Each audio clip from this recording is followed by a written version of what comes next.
Hello everyone, Phil here from Whisky Wednesday with a slightly different thing going on this week.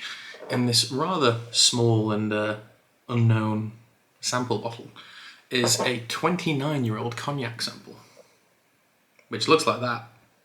Pretty stunning, right? We're going to get to the cognac in a minute. This has been provided lovingly by Mark Littler. I've worked with Mark a fair bit in the past. I've done some stuff for his website. But before we get into the bottle and the tasting and all that kind of thing, I have a bit of a story to tell you. So pour yourself a dram while I break out my Jackanory voice. But did you know that one of the world's most beloved spirits was created as the result of a French knight being boiled alive twice? These are the stories that spirits giants don't tell us. Took yourselves in folks. The legend of the Chevalier, that's a word I'm going to trip over, Chevalier de la Croix Marron, the lord of, I'm assuming it's pronounced Cognac. According to the legend, the Chevalier de la Croix Marron, the lord of Cognac and the knight of the Marron Cross, returned from war, one of the many that France was involved with at the time, to find his wife in bed with another man. In a blinding rage, he killed his wife and her lover. The nobleman was therefore haunted by dreams of the devil boiling him twice in an attempt to extract his soul. The exhausted and confused knight assumed that these horrible nightmares were a punishment for the crime he had committed. He drank copious amounts of his favourite drink, brandy wine, a recent Dutch invention, to try and curb the dreams. However, even the sweet spirit could not stave off the nightly roasting that he had to endure. One evening, after yet another nightmare, the knight stared into his glass of brandy wine, and then it came to him. The dream was a message from God. The Lord of Cognac was a highly religious man, which he reasoned was why the devil had to roast him twice. His soul was too pious to be damned by just one cooking. What if the brandy wine was the same? What if it needed to be roasted twice? The next day, the knight ordered his servants to take the brandy wine and distill the liquor for the second time. The result was nothing like he had ever tasted, a more concentrated, sweeter, smoother liquid that became known as cognac. The reality is more likely that the French improved and modified the stills installed in the Charente by the Dutch. The Charente is the river that runs through the Cognac region, and finessed the art of double distillation over a long period of time at the beginning of the 17th century, which was when double distillation really started to come around. Where was I? However, the legend of the Lord of Cognac has endured through the centuries and is a fantastical addition to the history of cognac. True or not, it has absolutely captured the public's imagination in the Cognac region. And I'm assuming quite a lot of you know about the Cognac region, the Champagne Cognac region in particular, which is where things like Remy, Martin, Louis XIII are made, which I quite recently tried. And so I'm going to be on and off comparing it to this. What is this? Well, this is a 29-year-old single barrel wine. Brandy wine, cognac. A 29-year-old single barrel cognac limited to 247 bottles with a price point of £150. Mark has kindly given all of you a discount code. In the clicky box thing below, the bio box I think it's called, I have provided his website and the discount code. The discount code is simply the word YouTube discount. You'll see it underneath if you follow there, and the link to the page. 150 quid for a 29-year-old anything is honestly not that bad. And if you're a cognac fan, this could be quite fun. This is the first time I'm actually trying this liquid today. Vin at No Nonsense Whisky has done a video on this. He had the full-size bottle to do a video with. I don't, so I will. The thumbnail show a nice picture of the bottle. But here we go, we're going to dive in. I haven't watched Vin's video because I just wanted to do this as like a bit of a blind thing. Mark sent me this a long time ago, so I do apologise that I've not been able to do this. It's just been very busy. It's the time of year we're very busy renovating bits of the house, we're busy at work, loads of stuff going on. But let's smell, nose, same thing. Let's smell and taste this.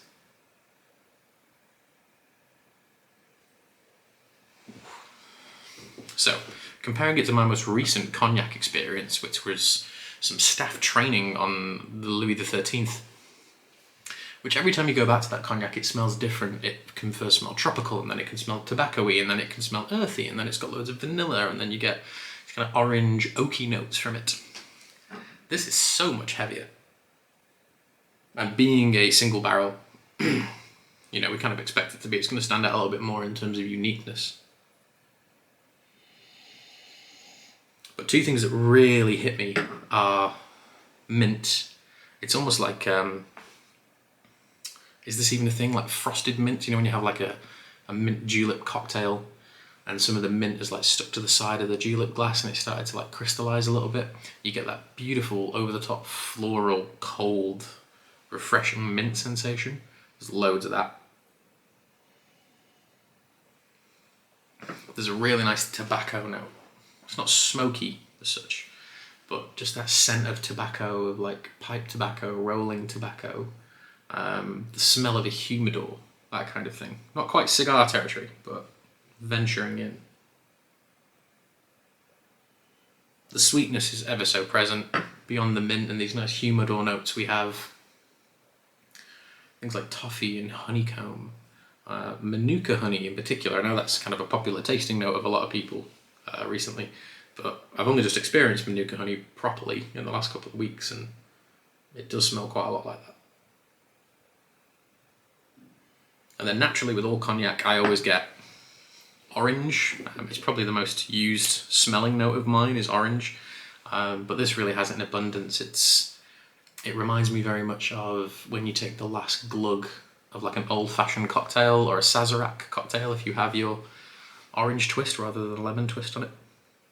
And you get just those kind of like soft mouthfuls of watered down alcohol, sugar syrup, bitters, and orange oils, and if the garnish has been left in it and it's soaked up all that sort of smell. Now that I've said Angostura bitters too, there is an element of that to it. Ginger spice. Jamaican ginger cake is a favourite thing of my mum's, and this does have quite a bit of that.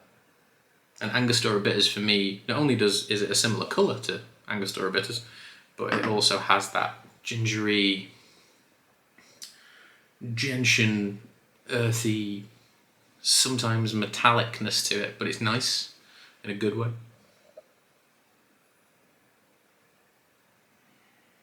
Very complex. That's got as nice a nose to it as things like Armagnac and Sherry Cask, and not in terms of the exact smells I'm getting, but in terms of depth to it. Something like Tobermory 12. You might not think these are particularly apt comparisons because this is significantly more expensive and it's significantly older, but with Armagnac and Sherry and with Tobermory 12, and actually Glengarry 12, there is a little bit of a tasting note and a smelling note in the box.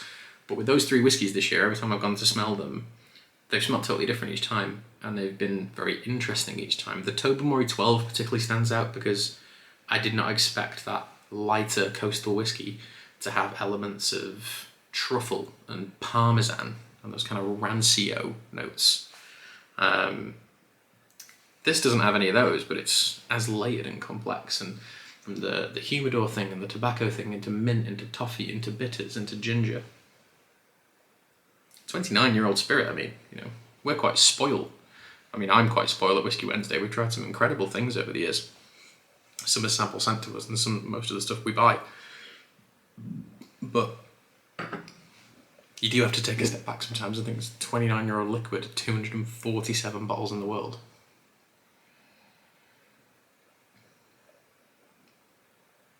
But let's taste it. All the fun's in the taste, eh?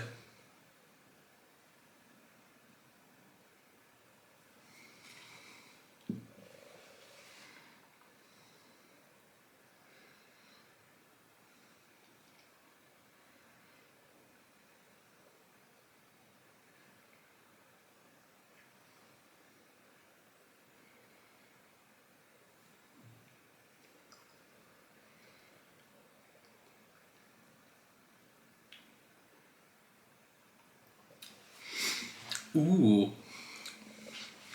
I've just realised one thing that this doesn't have is an ABV. Vin at No Nonsense at the full bottle, so he might know the alcohol percentage of this, but I don't know. I'm going to guess it's high. Probably like 48 to 50, maybe even a bit stronger. Still chewing on this thing. It turns so thick and rich towards the end. Initial taste. Very gentle, very orange-led, little bit of green apple, a little bit of pear. Very alluring. And then you chew on it.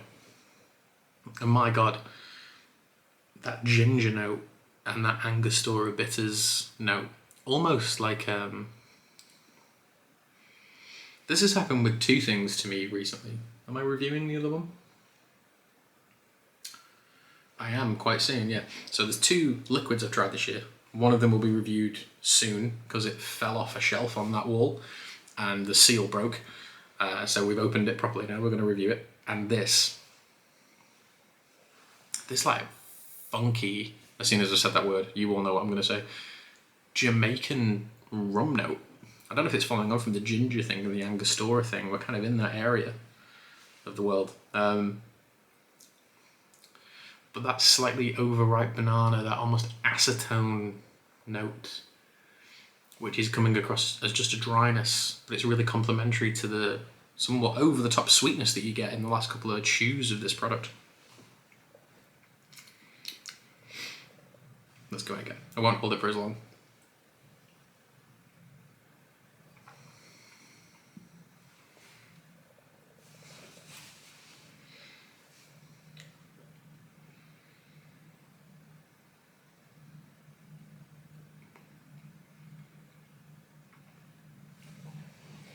So the sweetness kind of drops on you.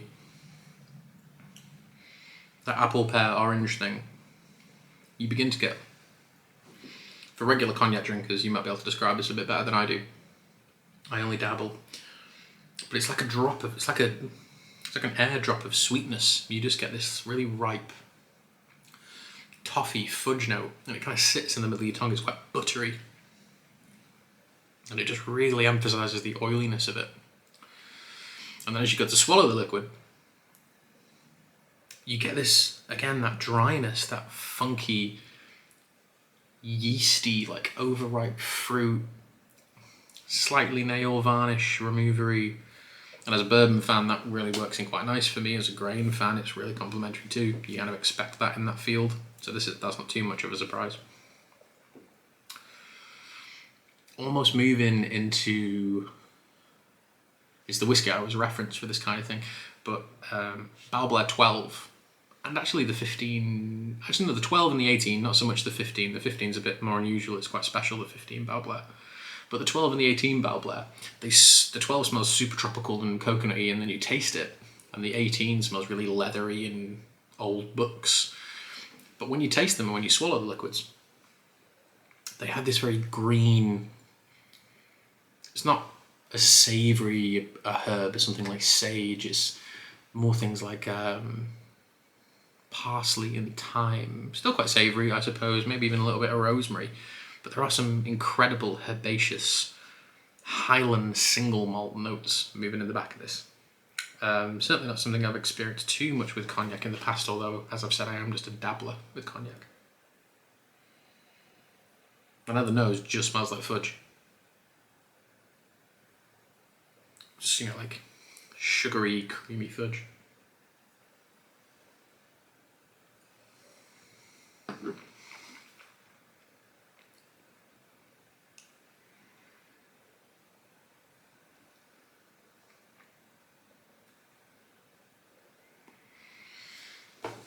That's really tasty. And in terms of everything I've tried this year, we have done some expensive bottles, but nothing crazy really. Although there are some crazy ones coming up. I'm really struggling to remember, but this isn't the most expensive liquid we've tried this year, but I think it might be top 3. And it's also the oldest, and also might be the best value. So £150 a bottle with a discount code of 10%. So £135 a bottle for 29-year-old cognac, which I assume is maybe at cask strength. Gets an easy 9. I'm actually going to put my money where my mouth is and buy a bottle of this from it.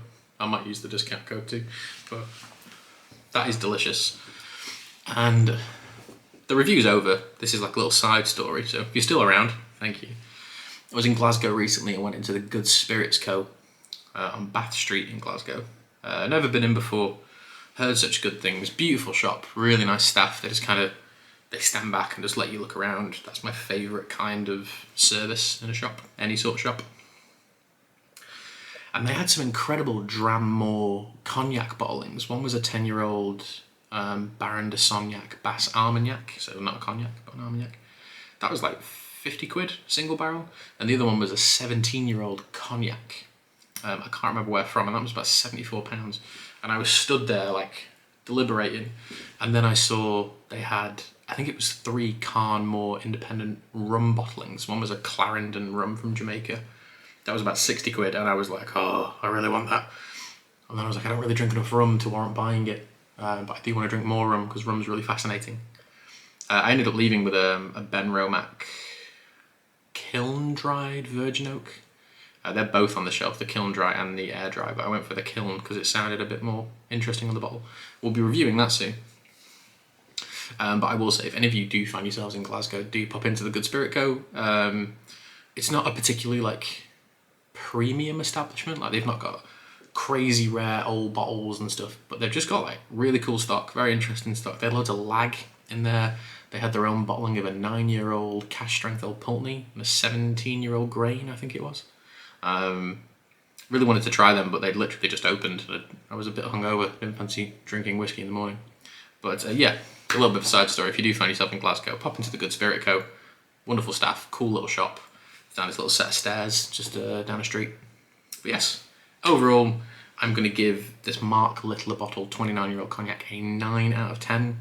It's delicious. It's honestly really good value. And I'm not sure how many bottles of it he's got kicking around. If I find out, I will put a number here. And all the links and stuff will be below if you want to check it out yourself. But thank you all for watching, and I'll see you soon. Cheers.